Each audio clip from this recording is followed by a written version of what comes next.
Is the Kash Patel-led Federal Bureau of Investigation targeting Donald Trump's political opponents? According to the New York Times, FBI agents are combing through the Bureau's vast archives, hunting for damaging material on officials who once investigated Donald Trump. A sweeping internal dragnet that signals a chilling turn inside the agency.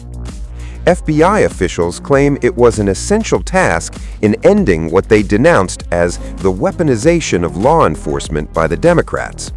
However, critics called the move a little more than using federal law enforcement to carry out a partisan opposition research operation.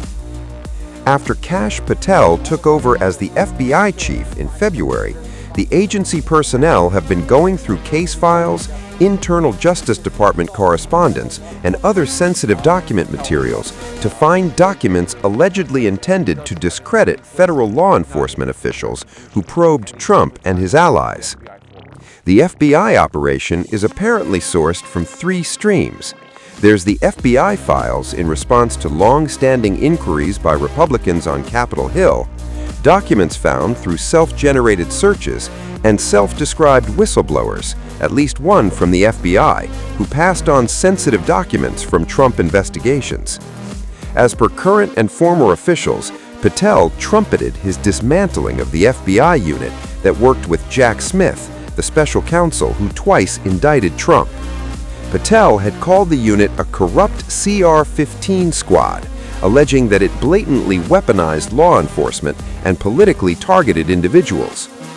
Democratic leaders have revived the once dormant Jan 6th committee, summoning police officers, elected officials, and ordinary Americans to relive the chaos and testify to the violence, fear, and trauma unleashed on that day. The January 6th violent attack on the Capitol that took place 5 years ago today was shameful then, it is shameful now, and it will be shameful always and forever. We must continue to learn from what happened on January 6th in order to make sure that it never happens again. We must protect our free and fair elections. We must protect the peaceful transfer of power.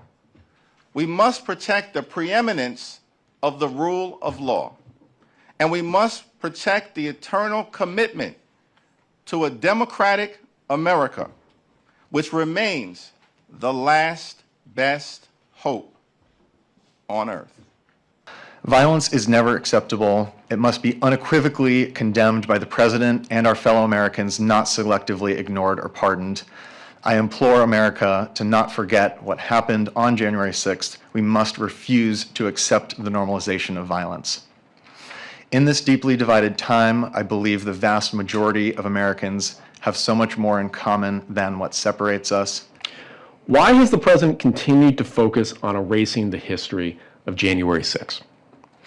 I believe it's because he knows that if he can convince Americans to forget the attack on the Capitol, then he can convince us to attack any attack on democracy, no matter how violent. And if that happens, if January 6th is forgotten, or worse yet, excused as legitimate political discourse, then January 6th and attacks like it, more violent, will certainly happen again. To the Capitol Police officers sitting, if I may address you for a minute. I am truly sorry from the bottom of my heart for being part of the mob that put you and so many officers in danger. I want the Capitol Police to know how truly grateful I am to them and how deeply sorry I am.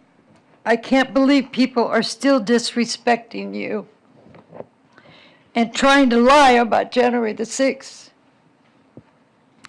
I will do everything I can to stop the lies about our brave officers like you